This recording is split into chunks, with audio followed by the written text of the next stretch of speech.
In 1974, when University of Washington student Linda Ann Healy disappeared without a trace from her rented room near the campus, we didn't think so much in terms of serial killers.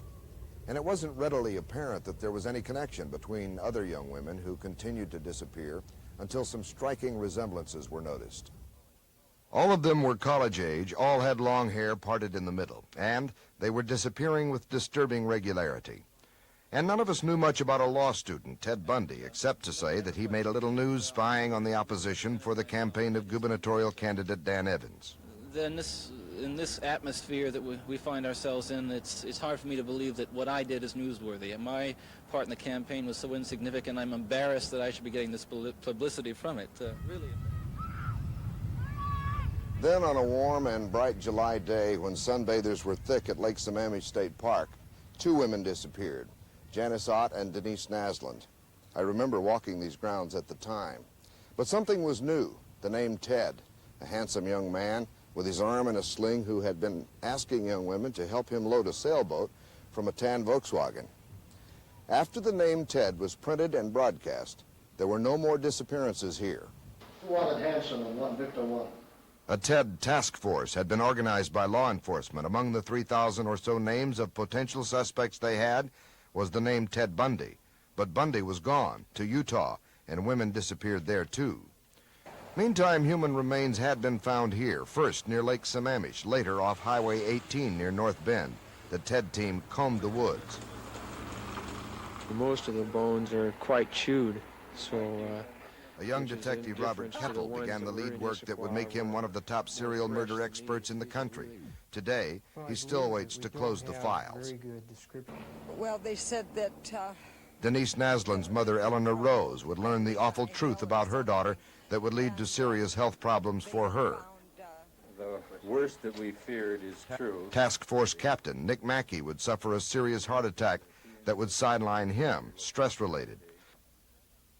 And after a kidnapping conviction in Utah, Ted Bundy would next appear in Colorado under arrest in connection with the murder of a vacationing Michigan nurse. But Bundy would walk into the courthouse and jump out of a window in the first of two escapes while awaiting trial. He would surface again as a renter in this house in Tallahassee, Florida, 4 blocks from the campus of Florida State University, where, in January 1978, a Mad Dog killer entered the Chi Omega sorority and smashed the skulls of 2 co-eds and attempted to kill 2 other women there, and struck at another house 5 blocks away. Credit card receipts and an eyewitness would place him in nearby Lake City, where the youngest victim, 12-year-old Kimberly Leach, disappeared near her junior high school, her decomposed body to be found months later in an old hog shed. Ted Bundy was stopped for erratic driving in Pensacola in a stolen VW Bug and arrested after trying to make a break from the cop. Of course, after several minutes of fighting, I did manage to subdue him by striking him with my revolver. He refused to tell authorities who he was, but it wasn't hard. Ted Bundy was on the FBI's list of the 10 most wanted. It made national headlines, and the sheriff would notify Bundy of murder charges in front of glaring TV lights. Or with a premeditated design or intent to effect the death of said Lisa Levy. My chance to talk to the press. Contrary to Section 78204 Florida statute. I'll plead not guilty right now. And your grand... We, the jury, found the defendant, Theodore Robert Bundy, guilty of murder in the first degree as charged in count 1 of the indictment. We know what happened.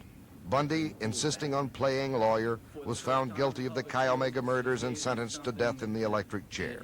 During court, he staged his own wedding ceremony with longtime supporter Carol Boone. Will you marry me? Yes. And I do hereby marry you. Thank you. Ted Bundy's place in history was now assured. 3 books would go back over the story, 2 of them by local authors. The Stranger Beside Me, by detective writer Ann Rule, who had been Bundy's friend and co-worker at a local crisis clinic. The Deliberate Stranger, by Richard Larson, a reporter for the Seattle Times, whose work was adapted to a network television movie. My name is Richard Larson. You'll meet me soon at the beginning of our story, our nightmare that began in Seattle in 1974. And this book, in which Bundy describes in his own words what a serial killer might think and do. Wednesday morning at 4:30 Seattle time, the only living witness is scheduled to die for what he did do. John Sandifer, King 5 News. 1979, a Florida jury found Bundy guilty of the murder of 3 young women. Shortly thereafter, he was sentenced to die. This court has hereby imposed the death penalty upon Theodore Robert Bundy. Now, 7 years later, Bundy is still alive. He has played the appeals process like a fine violin, hitting all the notes at just the right time to ensure that the executioner must wait as long as possible. His guaranteed automatic first appeal to the United States Supreme Court took 3 years. When he lost there, he began a series of challenges in state and federal court. He has gone through 14 attorneys, but now claims he received ineffective legal counsel. Often he served as his own counsel, and now claims that there was no legitimate effort to decide his mental competence. The legal record of his case is now more than 10,000 pages long. Those who complain that it would cost too much to keep Bundy alive might compare what it has cost to try to put him to death. His case worked its way back up to the United States Supreme Court again, where it was rejected on May 5th. If the 11th Circuit turns him down after this latest lease on life, he may get a 3rd trip to the High Court. Many law students only dream of going before the Supreme Court. Ted Bundy may make a career of it. In Seattle, Jack Hammond, King 5 News. Theodore Robert Bundy is a man known by law enforcement officials throughout the western United States. He is thought to be connected with a series of assaults and murders in 3 western states. And for the past year, he has become well known in Tallahassee, Florida. Bundy is charged with 2 counts of murder in Tallahassee and 3 counts of attempted murder, all stemming from the morning of January 15, 1978, when 4 women were attacked while they slept in this sorority house near the Florida State University campus in Tallahassee. Only 2 survived. That same morning, the same killer allegedly entered this house, only 5 blocks away, severely but not fatally beating the woman who lived here. A lack of physical evidence in both crimes had law enforcement officials stymied. But a month later, Theodore Bundy was stopped by Pensacola police on suspicion of auto theft. The hunch proved correct. Bundy was driving a car stolen from Tallahassee, and he was returned to the Leon County Jail under theft charges. In addition to auto theft, investigators discovered Bundy had in his possession over 150 stolen credit cards, but their prime suspicion was that Bundy was connected somehow with the murders on January 15th. Bundy came to Tallahassee on January 7, 1978, an escapee from a Colorado jail, awaiting appeal on kidnapping charges. Under an assumed name, he rented an apartment at this boarding house near the FSU campus. During the next month, police alleged that Bundy supported himself by stealing wallets containing credit cards and small amounts of cash. He also allegedly stole 5 cars, one of which led to his Pensacola arrest. Although he was a prime suspect in the murder case, there was little evidence to connect Bundy with the crimes. After holding Bundy for 4 months, the Leon County grand jury indicted him on July 25th for the assaults and murders. The arrests took place under the eye of television cameras, which has been just one of a series of controversial aspects of the case. Bundy alleges that the manner in which he was arrested, along with extensive press coverage of this case, has jeopardized his ability to receive a fair trial. Bundy also requested the legal counsel of Atlanta attorney Millard Farmer, who was denied entry to the case because of a Georgia contempt of court citation. Bundy has relied heavily as a result on his own year of law school to prepare many of the motions filed in this complex case. Since Millard Farmer's denial to represent Bundy, the Public Defender's Office has been active in preparing Bundy's defense. The actual trial is scheduled to begin on June 11th. But whether it will take place in Tallahassee is one of the motions to be heard this week in pretrial hearings in Florida's capital city, as Circuit Judge Edward Cowart tries to determine if Theodore Bundy is too famous a suspect for a fair trial in Tallahassee, Florida. At this point, because of the recent ruling of the Florida Supreme Court, a certain novelty about looking directly into a courtroom. And it's like as if a curtain had been pulled back, and for the first time the public feels it's gazing at something that it had hitherto been barred from, although that is certainly not the case. Unfortunately, this novelty has not worn off yet. So saying, Theodore Bundy requested that Judge Edward Cowart bar all electronic media from the courtroom during the pretrial hearings, which started today. Cowart denied the motion, saying he didn't see the fundamental fairness or necessity of such an action. He also refused to disqualify himself as the judge in this case. An attempt to have the public kept from hearings on several more defense motions was the subject of a closed afternoon meeting between Cowart and the defense, the prosecution, and counsel for the media. No decision was made. Hearings on other defense motions resume tomorrow with the request for a change of venue scheduled to be heard next week.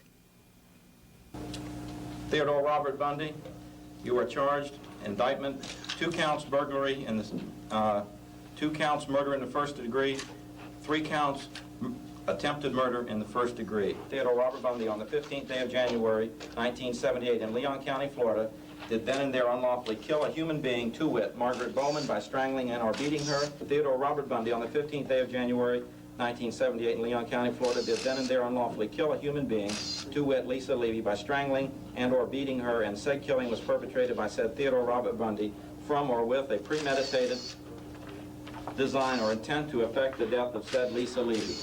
My chance to talk to the press. Contrary to Section 78204 Florida statute. I'll plead not guilty right now. And your grand jurors being present in said court further gives the court being on his home. That was Ted Bundy nearly a year ago. Today, he was taken by Sheriff's motorcade from Florida's Leon County Jail to begin what may be 2 weeks of pretrial hearings in preparation for the June 11th murder trial. Bundy's had, in addition to a year of law school at the University of Utah, a year in jail here to prepare his defense. And he's done his homework.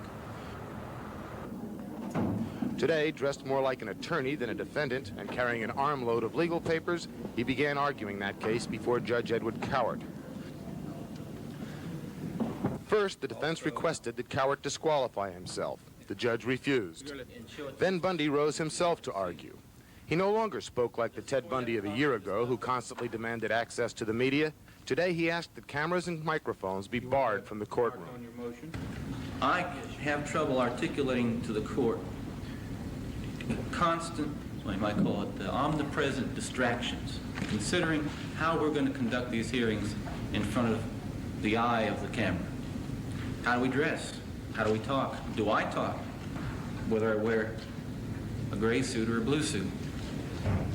Then the defense went one step further, asking the judge to bar all media and the public from pretrial hearings on suppression of evidence. Some of the evidence the defense wants kicked out: Bundy's criminal background in the West, and testimony which could help put him here, the sorority house where the murders were committed. The judge was not terribly receptive. We're conducting the public's business, gentlemen, and we're going to conduct it in the sunshine, as we've said in Florida. Late this afternoon, Cowart found a solution which should make everyone happy. He said he'd pick a jury June 11th, sequester it, and only then hear the suppression motions. That way, Bundy's assured the jury won't be tainted by evidence which may later be declared inadmissible, and it will also take away any reason for excluding the press and public. Ken Connaughton, Newswatch 2, Tallahassee. The signal came early. Ted Bundy was dead. Hundreds of onlookers were in a festive mood. Inside the prison, the execution went off without a hitch. Bundy's familiar good looks and allure replaced by an impish man with a shaved head. He smiled at prosecutor Jerry Blair as he sat in the chair. I returned his greeting, whatever it was, but I tried to return it in the same spirit in which it was given, and Bundy appeared to be sincere. There was no last meal, no confessions, and no regrets, only a goodbye to family and friends. Perhaps had hoped for a confession or more openness, but I'm not surprised that he didn't do it. Among the witnesses, the man who discovered the ravaged dead body of victim Kimberly Leach 11 years ago. The pain that he went through at death most likely was nothing like what she had went through, but it gave me a lot of satisfaction to know that justice had finally been done. With the death, many questions remain, but there is one certainty. Theodore Bundy will never inflict pain on anybody else. For the man who murdered dozens of women, the irony of the final act of justice is that it may have been carried out by a female executioner, hidden from Bundy and others by a black hood. At Florida State Prison, I'm Mike Vasalinda for NBC News. Detectives who have come to the small community of Stark believe it's part of Bundy's last-minute manipulations to try and save his own hide from the executioner. Bundy has called off the news conference before reporters scheduled for Monday, but that's an hour-by-hour decision. And many believe that Bundy has confessed to crimes in the Northwest only to whet the appetite of detectives, hoping for more if he only had a little more time. That's the last thing the people of Florida want to give him, is time. In Lake City, where the gravestone of 12-year-old Kimberly Leach reminds them of 3 grisly murders here, there is no sentiment for Ted Bundy.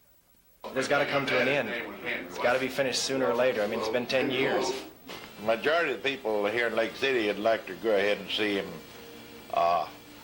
the sentence carried out. This is the prosecutor who handled the Leach case for which Bundy is scheduled to die.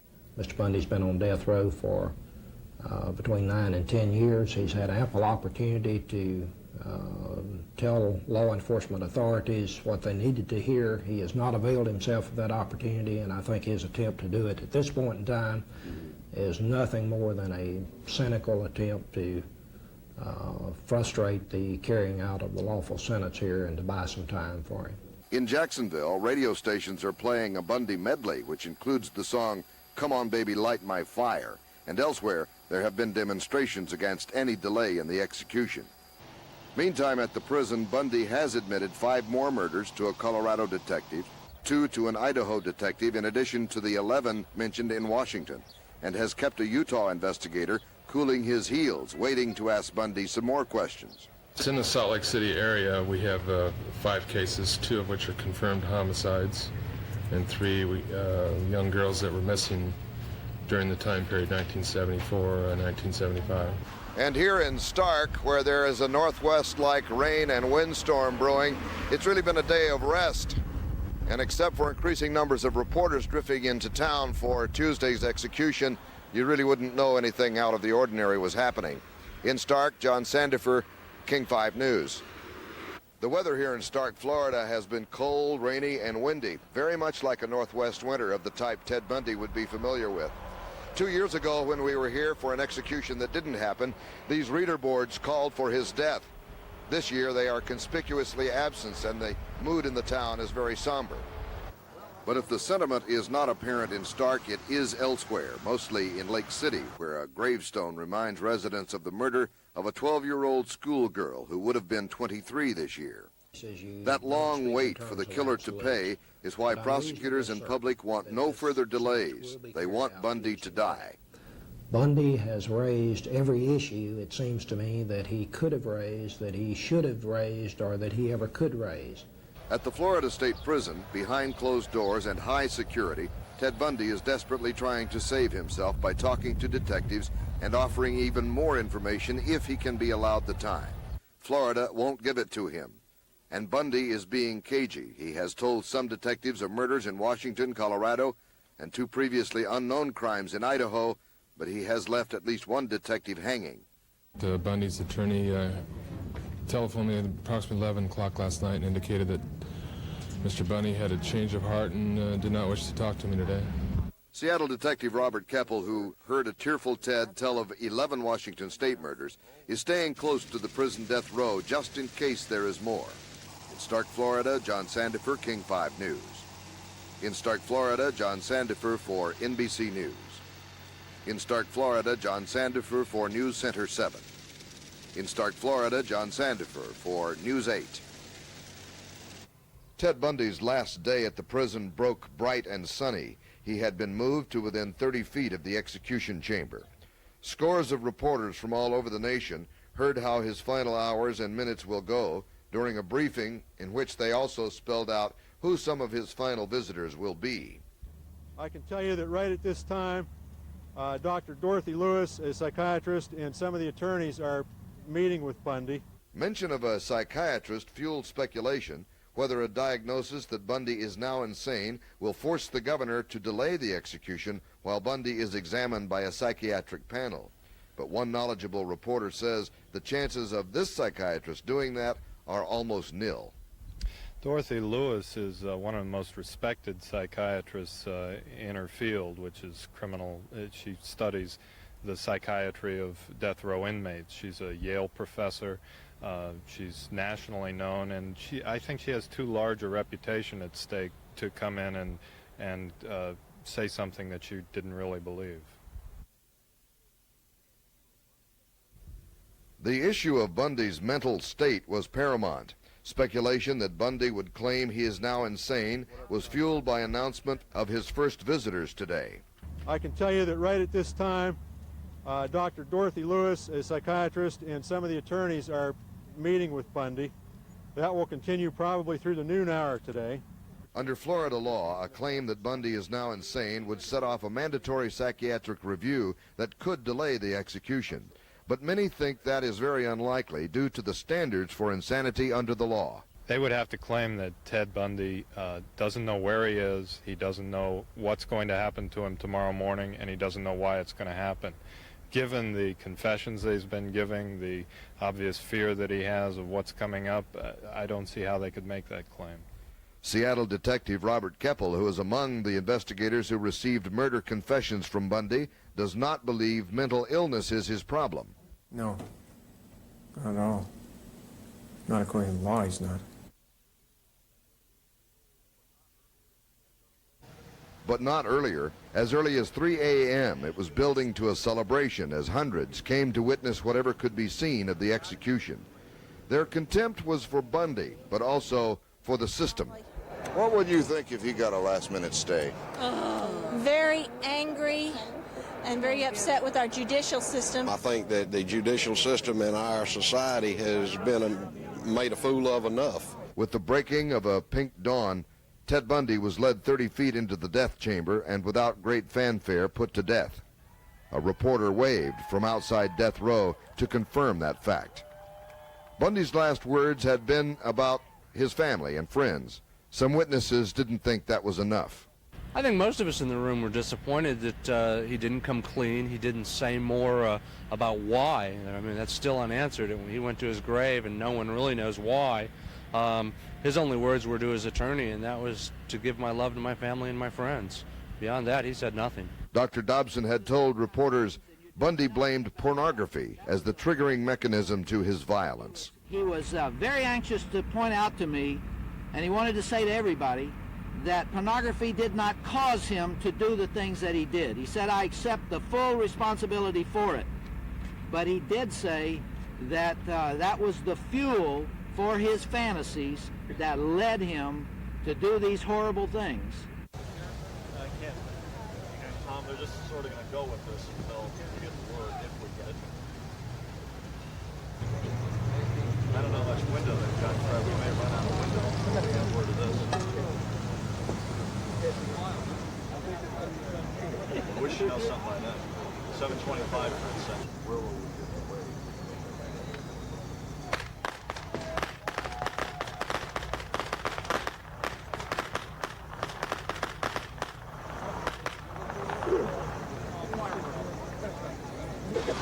Nope, not set up yet. They're loading the people in. What? It's over with. They're letting the people into the band. They normally wave that little white handkerchief. I didn't see them do that. Over with. There it is. They give it, I can't see. White handkerchief. They just wave Yes. it?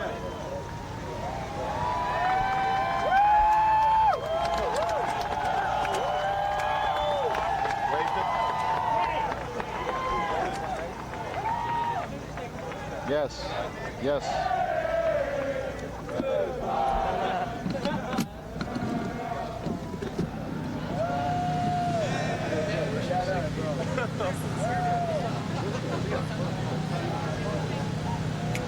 Time just taking place. We're still waiting for official confirmation from the prison spokesman, but again, they came out and waved the white handkerchief.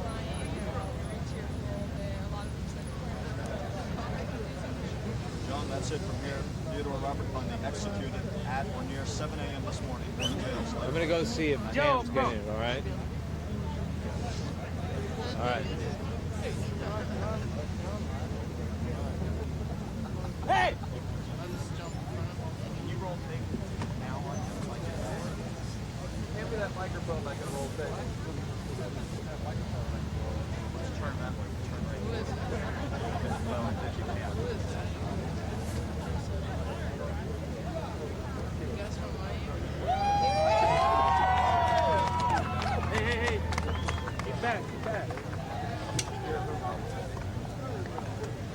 Jackson. Hey.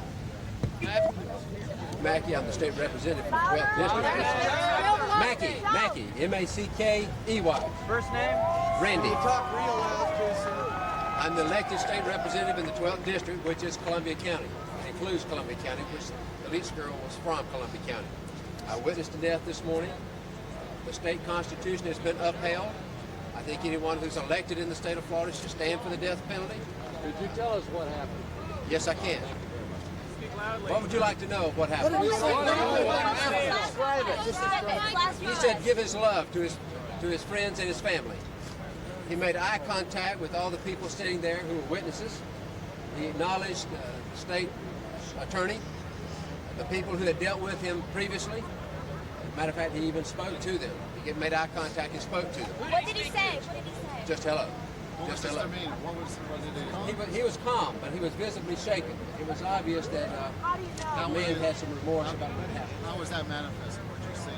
When he was brought in, he seemed to be carried, not able to go under his own power. Support on either side? Right, support on both sides of it. The interesting thing, when he sat there, though, and started making eye contact, he seemed to regain a lot of his composure, which was interesting to me. I think someone who was in his particular predicament at that time, that wouldn't have been the case, but he was. His last words was just give my love to my family and to my friends. How long did he speak for? A very short period of time. They put the mic in front of him, and those were his only words. It looked like he wanted to say something else, but he couldn't go on from that point, and they took the microphone away. Did he say that he was actually sitting in the chair or was he standing? He was actually sitting in the chair. He had been strapped in, he'd been buckled in at that point.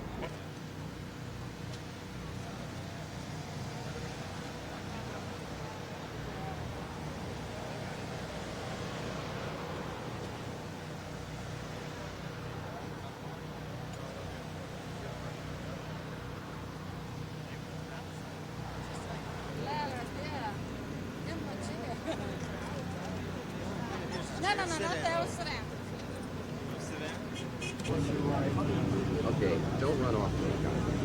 Yes. Yes.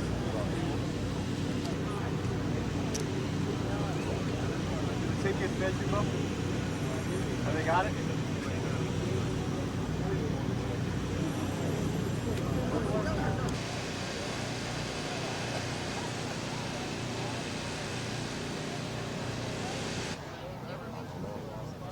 Excuse me, ma'am. I'm from Seattle.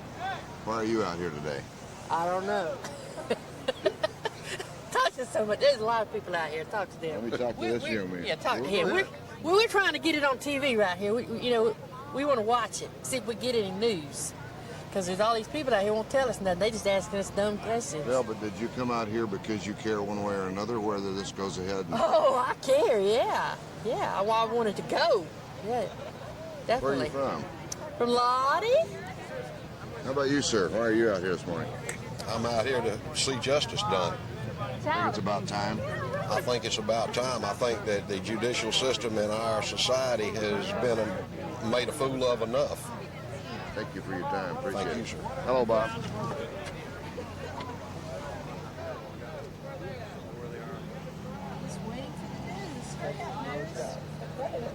What are you waiting for? Waiting to hear more news about Bundy. What's going on? Why'd you come out down here this morning, 5 o'clock?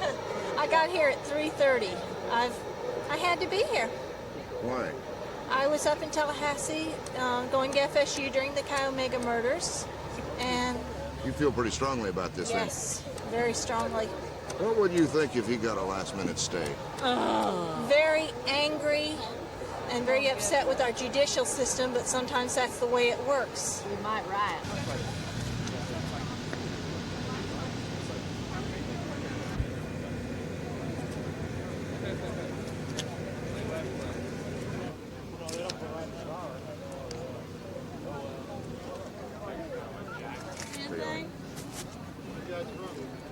What are you watching for? There's people moving around in the corner. Why'd you come out here so early this morning? Just to be with the crowd, I guess. You feel pretty strongly, though, about what's going to happen? Yes, sir. Why? Well, I think his time's just about up. I don't believe he's going to see It's been 11 years now they've put on this thing. We spent an awful lot of money on him. He's a very brilliant smart, intelligent person. I don't see why he wasted it this way. And I don't know, it's just a challenge that he thought he could beat the system, I guess. Well, that's about over now, huh? And it's about over now, and I just want to see it over.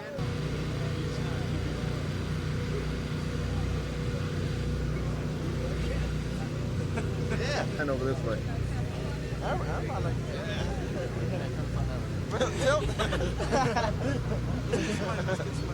Everybody's excited to see Bundy. Yeah.